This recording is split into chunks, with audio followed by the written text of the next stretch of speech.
You can haul inventory and scrub the warehouse for 14 hours a day, Morgan, Marcus said in a cold voice, tapping his finger lightly on the termination agreement that had just been slid across the frosted glass table. But to grow and reach the next level, this restaurant chain needs a sharp strategic mind, not a hardworking female laborer. Preston has a master's degree in finance from Stanford. Starting this morning, he will be steering the whole thing. Morgan calmly looked down at the white paper. Across the table, her newlywed brother-in-law Preston slightly adjusted the crease of his tailored suit jacket, the corners of his lips curling into a condescending smile.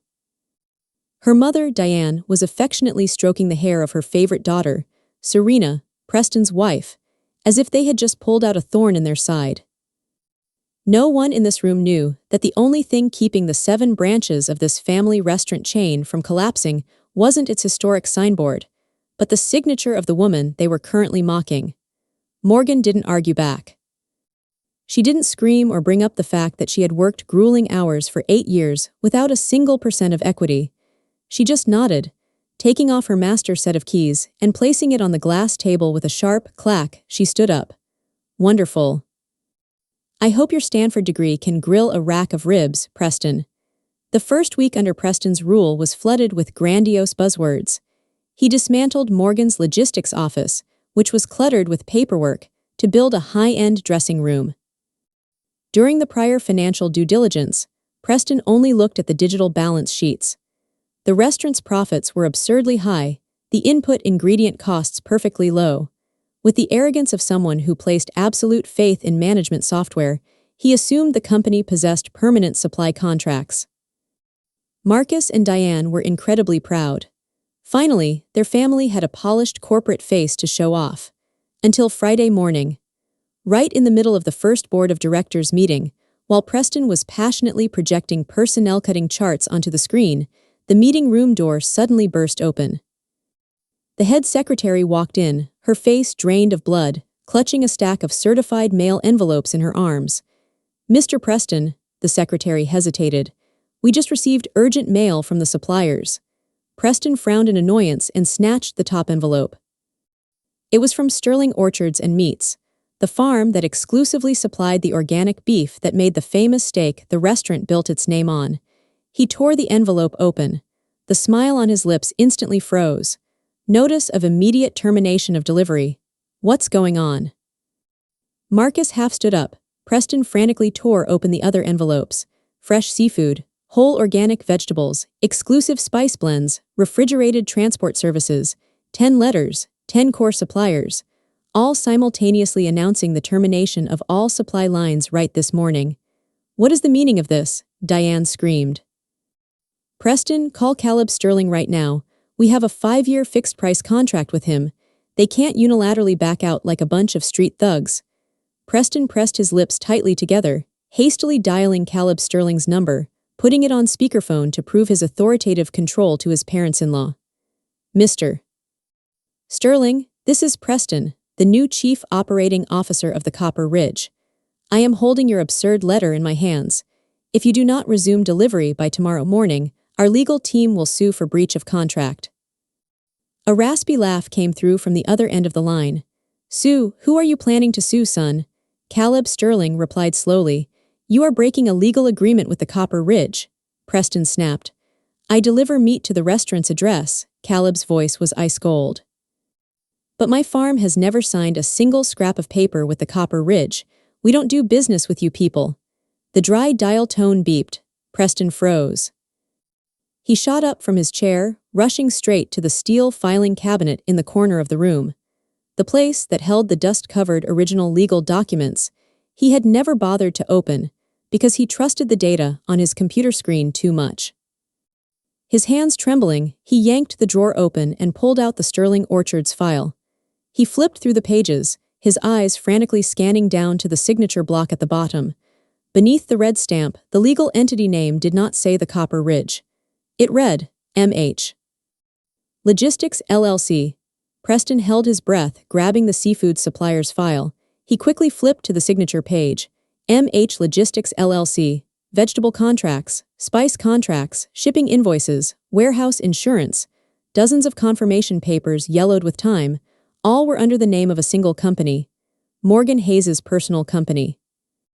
Preston's mind shattered. 8 years ago, when this restaurant was drowning in debt and no partner was willing to sell on credit, it was Morgan who used her own reputation and personal assets to forge an invisible shield. She stepped up to sign everything, bearing all the legal risks, and then funneled the supplies into the restaurant at cost without a single cent of markup. She was the management system, the lifeblood that maintained their 35% profit margin. Without Morgan's legal entity, the suppliers would automatically apply current retail prices. Ingredient costs would immediately skyrocket 300%. The restaurant chain would go bankrupt in less than a month. Preston let his arms drop. The files slipped from his grasp. The white pages fluttered down all over the carpet. A silence enveloped the entire room. 5 seconds. 10 seconds passed. No one dared to breathe heavily. There was no roaring or cursing. Only the buzzing sound of the projector's cooling fan running on the ceiling. The cruel truth slowly pierced through their arrogant facade, seeping deep into everyone's bones. All the color drained from Marcus's aged face. He stared at the pile of papers on the floor, his lips trembling. "Call her," Marcus whispered, his voice broken, completely stripped of the cold, authoritarian demeanor from an hour ago. "Call her, right now." Preston fumbled to pick up his phone. It rang 3 times before someone picked up. Morgan. Preston spoke quickly, trying to cling to his last shred of dignity. "You are using a private company to manipulate the family's supply chain. Transfer those contracts back to the Copper Ridge immediately." There was the sound of a ceramic mug being placed lightly on a table at the other end of the line. "Transfer what, Preston?" Morgan's voice was terrifyingly calm. "My personal property. I've used my reputation to guarantee every shipment for the past 8 years. Now that I no longer work there, my logistics company naturally has to withdraw its services as well. You are pushing this family off a cliff." Diane shrieked through the speakerphone. "I've paid enough rent with 8 years of unpaid labor, Mother," Morgan replied. "You all wanted next-level strategy, now you have it." Preston's facade of power completely collapsed. "Morgan, I'm begging you." His voice dropped into a pathetic plea, his shoulders shaking. "Tonight we have a private party for VIP guests. There isn't a single piece of meat left in the cold storage. Transfer the contracts to me, or at least give me a 1-month extension. Just 1 month." The proud master from Stanford was bowing his head to beg the female manual laborer he had just kicked out the door last week. "I can't, Preston," Morgan replied softly. "I just signed an exclusive supply contract with the Obsidian." Preston's heart felt like it stopped beating. The Obsidian was their arch-rival located right across the street, the one that had always wanted to crush them for the past decade. "They offered a higher price, and they actually appreciate my supply system," Morgan continued. "By the way, remember to remind the secretary to cancel tomorrow's delivery schedule." "Good luck." The call disconnected. In the dead-silent meeting room, the cold blue light from the projector screen cast upon Preston's pale, numb face. The vibrant profit optimization charts on the wall now looked no different from a death sentence. Marcus slumped down into his chair, his vacant eyes staring at his own violently trembling hands. Diane buried her face in her hands, unable to utter a single word, her previous arrogance now crushed into ashes. Nobody cried, nobody cursed anymore. There was only absolute silence.